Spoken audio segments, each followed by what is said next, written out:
the poll question we had was, do you believe former Governor Andrew Cuomo should join the race for New York City mayor? At that point, he hadn't joined the race. So By you the time when I got to, can yeah, I had to change it to, do you think he should have joined the race for New York City mayor? Because that time he had already done it.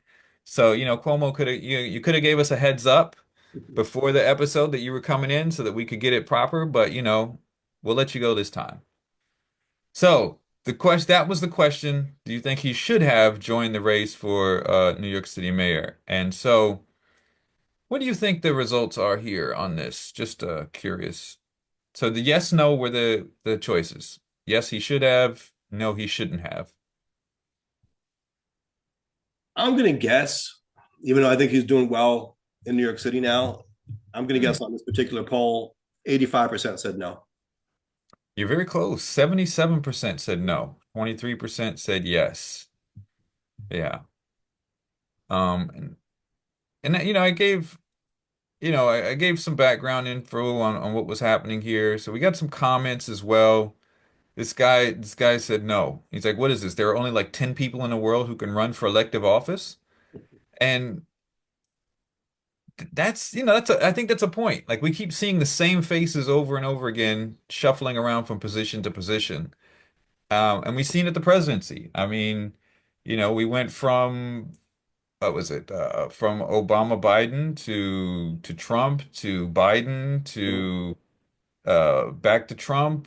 We saw, Hillary tried to get in the race several times over and over, Bernie several times. There was Reagan, Bush, and then Bush presidency, then Bush's son, then Bush's other son tried to run. Like, Now you got you know, George P. Bush floating around. who's George P. Bush? Yeah, he's a thing. Look him up. He's another Bush? He certainly is. I think he's Jeb's son. Oh, yeah, Jeb tried to run. Yeah. So You got this Grover guy said, Cleveland. Your man Grover Cleveland running 3 times in a row. yeah. So this guy was like, I thought Cuomo was a megalomaniac. Now everything's relative, but at least he has tendencies in that direction. I don't think he was a strong leader during COVID. No, I did think he was a strong leader during COVID. I don't know what to think about the nursing home thing, but even with the former, I didn't really like him and don't understand.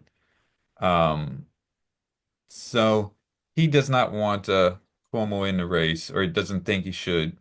Um, You know, I think some of this is not just a political thing. Some of this is a human thing. Maybe it's more of an American thing, even. I don't know. But this idea of someone coming out with big name recognition, like the star quality, if you will, right? Like you see it in other forms of media as well, right? Because you might think, I don't know, why can't we have new people winning Oscars, for example, or winning Grammys, or you know what I mean, big right. superstars. And of course, you'll have new people come up here and there, but then you've got people who kind of have like a lifetime pass, right? If they were a big star once, they can drop whenever they want and automatically be given that huge reception. I see an analog in some sense to politics when someone comes out, like in a case like this, Cuomo joins the race. Oh, here's a big name we all know. We all oh shoot. Everyone's almost Right. like starstruck over it. It's almost like Sure. he's like one of the made men in that genre. If you know what I mean, like that's kind of how it feels to me.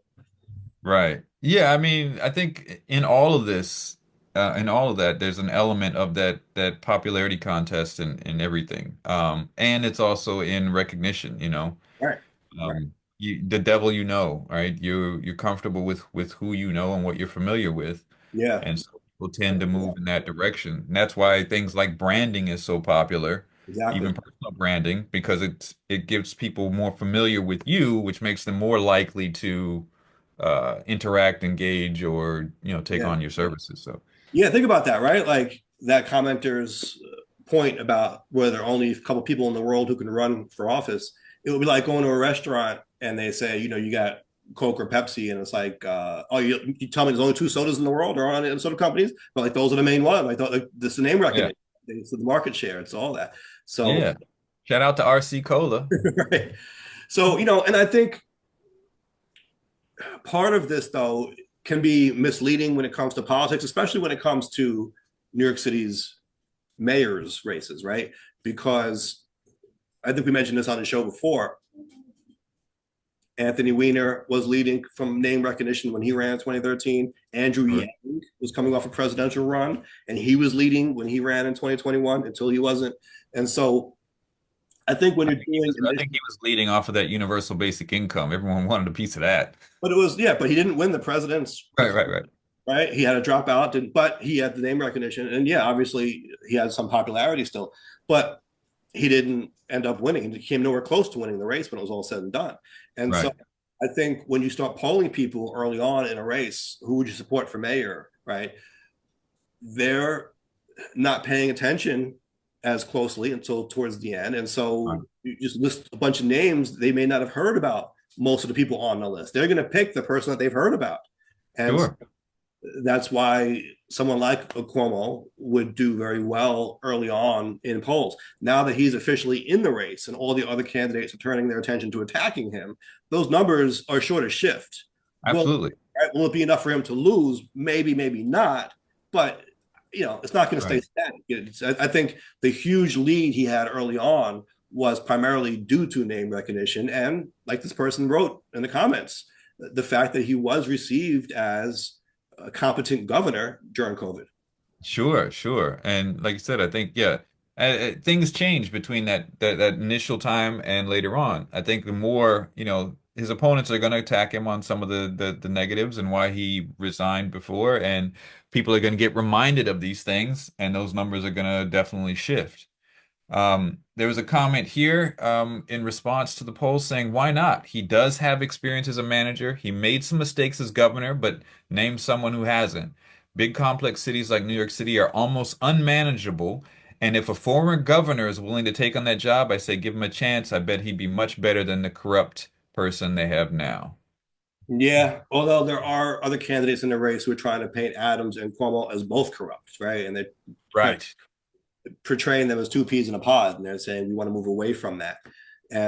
Adams was asked, does he believe Cuomo should be automatically disqualified for the nursing home scandal? Right, a lot of people said Right. that he was responsible for COVID deaths in nursing homes during the pandemic. Right. Um, to his credit, I think Adams answered the question correctly. He said, no, I don't think he should be automatically disqualified. I think that should be questioned on the campaign trail, and he should have to answer for that. He said, I think people should be asking, what have I done? What has he done? What are our strengths? What are our weaknesses? Which I think is true, right? Let's have the campaign play out, and hopefully all of these issues will be litigated. Right. Um, this person brought up this person said, those of us who live in New York State already know that Cuomo is a vindictive a-hole. In the calamitous early weeks of the pandemic, he did present the appearance of concern and competence while Tangerine Caligula was spewing lies. However, he also corruptly steered precious early COVID-19 tests to his family members when thousands were dying. That's more than enough for me to disqualify him forever. Right. And so there are people who have these views, and I'm Yeah. sure we'll be hearing a lot of that as the weeks and months go on here leading up to the primary. The question becomes, if not Cuomo, then who? Is it Right. Lander? Is it Scott Stringer?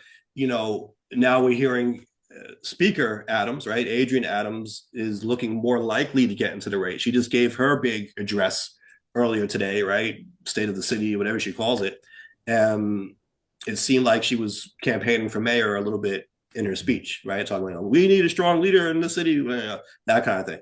So she filed paperwork as well to run. So while she hasn't officially announced it, it looks like she's moving in that direction. And will she cut into Cuomo's base? We mentioned last week that Cuomo enjoys popularity primarily amongst Black voters in places like Southeast Queens. That is Adrian Adams' base. That's her district in the city council. And so, how will that shape the dynamics of the race? If she's cutting directly into his base, who will benefit the most from that? Then you've got the ranked choice voting factor to consider, right? Even if she does pull from him, if she doesn't do enough, right? Let's say she only ends up with 20% or something like that and gets eliminated. Well, then her votes could still end up going to Cuomo at the end of the day. So, a lot of things can happen here. Yeah, absolutely. So, um, yeah, one of those things are gonna TBD again. Have to see how this all plays out over the this time until election day.